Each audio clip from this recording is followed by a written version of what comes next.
Hanggang ngayon ay iniisip nga ng mga fans ni Barbie Sue or mas kilalang si Sanchay na fake news lamang ang pagpanaw ng nasabing sikat na aktres. Mula mismo sa kapatid ni Barbie, nagdadalamhati siya sa pagpanaw ng niyang kapatid o ng kanyang kapatid na dumalaw pa rito sa Pilipinas at talaga namang pinagkaguluhan kasama rin ang kapatid na si Jisoo.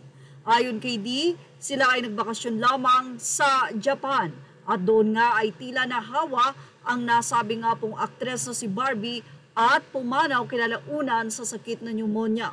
Si Barbie ay may edad na 48 years old. Nagsalita din ang asawa ni Barbie na si DJ Ko kung saan sinabi niya na it's not fake news. Hindi nga daw peke dahil maraming nagsasabi na tila fake lang ang pagpanaw ni Barbie. Mismo ang asawa ang nagkumpirma na ito ay hindi fake news. Sinasabi niya na sana nga ay fake news na lang. Ayon din kay DJ Ko, hindi siya okay.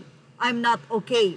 Nagsalita rin ang, hindi nagsalita pero nagpost sa kanyang social media si Seaman, ang isa sa nakasama niya sa Meteor Garden na si Ken Chu, at nagpost lang ito ng isang black na blanco na photo. Kasabay din ang photo na magkakasama sila.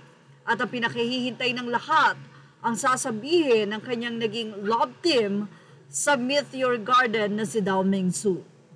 Ayon kay Jerry Yan, thank you for meeting you in your carefree, childlike years. You used to say, treat every day as your last.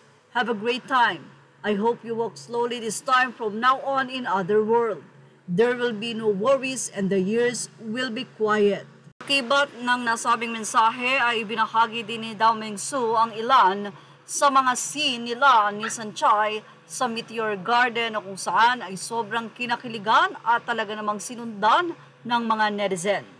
Hindi nga natapos doon ang nasabing kasikatan ng Meteor Garden cast dahil kahit na nga hindi na sila masyadong nakikita sa mga palabas ay sikat na sikat pa rin at hindi sila nawawala sa puso't isipan, especially the Pinoy fans. Sa katunayan, isa sa sumubaybay sa kanila ay nagbigay ng simpatya sa pagpanaw ni Sanchay. Walang iba kundi si Kim Chu. Sa kanyang Instagram, sinabi ni Kim Chu na OMG, naaalala ko, after school, magmamadali ako, aniya, para umuwi, mapanood lang ang Meteor Garden. Pag di ko na maaabutan, makikinood ako sa karinderya sa labas ng school namin. OMG, I love you Sanchay, may you rest in peace. Yan ang ating showbiz love update. Thank you for watching. Please like, share, and subscribe.